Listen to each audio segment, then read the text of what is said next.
Mary Mwangi. Welcome back to my channel. You can also call me Nido Gadoni. This video will be doing a movie review, and it's a movie that my little girl and I often watch. We even repeat it like several times. And this is an animation called Frozen. Have you watched it? Well, I hope you have, because I'm here to talk about it because it's something that I really love. The reason why I want to do this review is because I watched Frozen 1 and it was really good. I did not see how they were going to top it up in Frozen 2, and to be honest, they blew up my mind, and that's why I wanted to give you my take about this particular movie. So I hope you're going to enjoy it, and let's get to it. Start with our main character, our beloved Elsa. This movie starts by giving us a background story. If you did not watch Frozen 1, basically it was about two sisters, one with magic, one without, and Elsa was one with magic, was always growing stronger, and at some point she was hurting the very people she loves because she was just trying to learn how to control the powers. Well, basically that's the background. So in Frozen 1, Elsa is just trying to find out who she is and how she will control the powers, and it ends by them finally realizing that she can be able to control it with love, and she was finally able to control her powers. So now Frozen 2 starts up with a story of Elsa and Anna's father, and how he and his father, who is Elsa and Anna's grandfather, had gone to the forest to make peace with the new neighbors who were living in the enchanted forest. The neighbors' side had magic. There broke a war or a fight between them, and how the spirits turned against them and threw them out and finally locked the forest forever with some mist, and the spirits went to sleep. So Elsa is starting to hear this voice, and this is the same voice that her father had when he was being saved in the forest.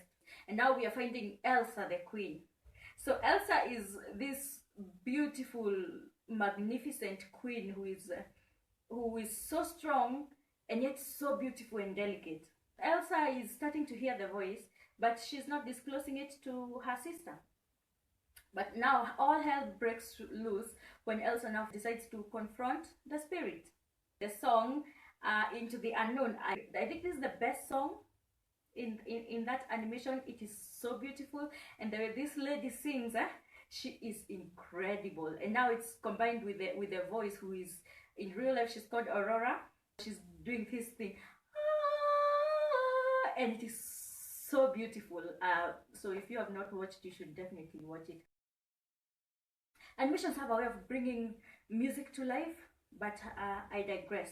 Let's go back to Elsa. Elsa now finally has to tell her sister, because in the midst of trying to find out who is this voice, she awakens the spirits, and now fire is taken away from their kingdom, and the wind is raging and is pushing them out of the kingdom, and she knows that earth will be next. So she gets them out and takes them to the mountain, and now they have to venture in this journey where they have to find out what's this voice and what does it want. And this is where Grandpappy comes in, and he's telling them that there's a wrong in the past that has to be corrected. He's telling Anna and Elsa that what you should do is the next right thing. So we find Elsa, at this time she knows her strength. She has mastered her powers. Even when the wind spirit is trying to attack them, when the fire spirit is trying to attack them, we see her using her powers in the most incredible way. Elsa realizes that it's now a matter of urgency to find the voice. I actually agree with Elsa's decision this time. I don't always agree with her decisions to pull away and sometimes to hide things, and to always make Anna work so hard to try and convince her she's okay, to try and convince her that Anna is there for her. I don't like this. Sometimes she holds back. But I agree with this decision that she made when she refused to let Anna and Olaf follow her to the Dark Sea. I actually agree with that decision that she made. I can imagine her in the Dark Sea, so violent, fighting the water spirit, and the wind and everything, and at the same time trying to save her sister and Olaf. That would not have worked. This is a journey that finally Elsa will have to take on her own. She feels like responsible for her parents' death, that they died trying to find the source of Elsa's magic, and she feels responsible for this. So this is very passionate for her. She has to get to the voice, and she has to go through the dark sea, but she's determined. I love the transformation that she does when she removes her queen gowns, and now she's facing the sea. It is a beautiful transformation. And when she holds her hair back, that was so beautiful. And now she meets the water spirit and she has to fight it off. That was epic. I loved that scene. There's something about this production that was so epic. And how she finally tames the water spirit, who, ironically, the water spirit was a horse. And it had to be a horse, because I can't imagine Elsa riding on a shark. Maybe it would not have been so bad, but what the hell. So the water spirit is actually represented in form of a horse that tries to fight Elsa from getting to Atahalan. It was so incredible. It was so intense. Every detail mattered. How she tried to get the eyes to fight the spirit, how she was trying to make like a safe boat to lie on when the horse is attacking. It was incredible. And how she finally tames the horse and it becomes this majestic ride on the water on their way to Atahalan. It was so beautiful. I loved that scene. It was epic. Elsa is finally on her way to Atahalan, and she finally sees it and she realizes that it's actually a frozen river, and everything makes sense. Oh, Atahalan is actually frozen. And she hears the voice again and it's like, yes, I am coming, and finally I am going to find out what this is all about. I loved the scene where she finds her mother making the same voice she was hearing, and it was so beautiful. And I also loved the part when the mother says hi to her in song. It was beautiful. And she says, I am fine. So Elsa is able to freeze the memories, and she's able to go through time. I love the part where she becomes savage and like knocks off the memory of Prince Han.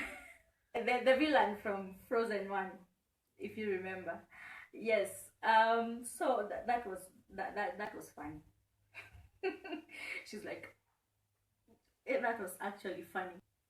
So her mother tells her, you are the one that you have been waiting for all of your life. So she has this power. She is the fifth spirit, but she's just not aware. She had to make this journey to finally find out who she is.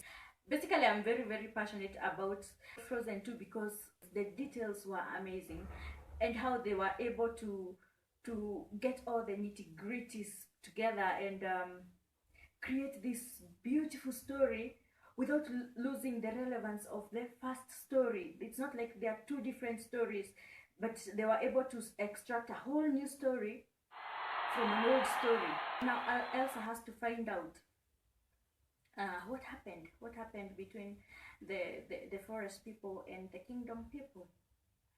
So she follows her grandfather's memory, and she realizes that her grandfather was the one who was on the wrong, that her grandfather was tricking the forest people by building the dam. The Atahalan song had the warning, be careful that you should not go too far or too deep, or you'll be drowned.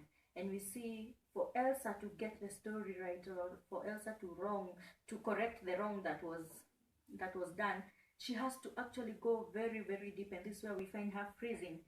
But before she's finally frozen, when she realizes that she can't move, when she realizes that she's actually gone too far, like Anna was telling her, who will keep you from going too far?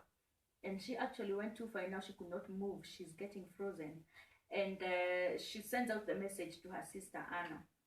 I think that part was very important. The whole setup of magic was very, very important, because otherwise it would be like, so how did that message get to Anna again? But now, because we already know that we are in a magic setup, then we can understand whether it's Gail who took the message home, or how she was able to do it. At least we know we are in a magic setup. Without that would have been Hmm. I know. Now let's talk about Elsa's transformation. I know it's corny that a grown woman like me would be like amazed at princess or queen's transformations, but I actually am. I remember the transformation from in Frozen 1, huh? When Elsa was now transforming herself from the sad queen who is always worried, and when she gets into the mountain and now she lets free, and she makes this beautiful gown with her eyes and her mansion. She makes this castle. That was beautiful. So that's why I'm saying I did not see how Frozen 2 was going to top that up. My dear, they did. They topped it up, because even the introduction of Elsa, she comes out as this beautiful queen, more beautiful than she was when she was even ending Frozen 1. She's more majestic, she's more beautiful, more confident than ever. And then now they top it up again when she meets her mother inside the cave, her mother's memory inside the cave, and when her mother finally declares that she is the fifth spirit, and we see the transformation again. Her gown is changed, her hair is changed again, and somehow they're able to top up from beauty to beauty to beauty to more beauty. I'm like, yes, now this is what I like to see.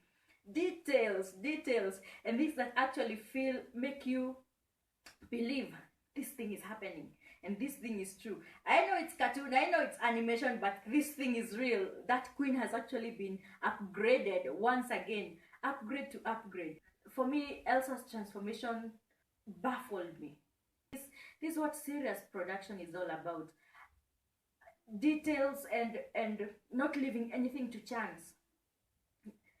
That an animation is also serious business. Very serious business. Character development. How do you connect with the viewers, and how do you make them believe and follow the story? So this is actually an animation that I can actually watch over and over again, because every time I'm mesmerized. If it's not by the song, I'll be mesmerized by the transformations, like I was saying. So that was majestic, simply majestic. I always love the transformations, the before and after things, where one starts low and then gets to the other side, and I always look forward to that transformation of voila, wow, that wow factor. I am always looking forward to that, and they delivered. Tick, tick, tick, tick. Yes, but it's Disney, so they don't take anything to chance. But you must acknowledge some when good work is actually very good work. I see the purpose of there being a Frozen 2. It is not just a spin-off from the original movie. They're just now taking us for a ride, changing a few characters, doing some shallow story. No, this is actually a great development. Still maintaining the relevance of the original story, and then they develop into something bigger and better. So that's where I'm going to end for now. But I am coming back with part 2 of this, where we can see Anna and Olaf, and that will be more and more interesting, because I am very passionate about these two characters and their transformations too, and what happened to them, and how they were able to upgrade themselves from the previous characters that they were. Thank you so much for watching, and I look forward to doing this with you again. So watch out for part 2.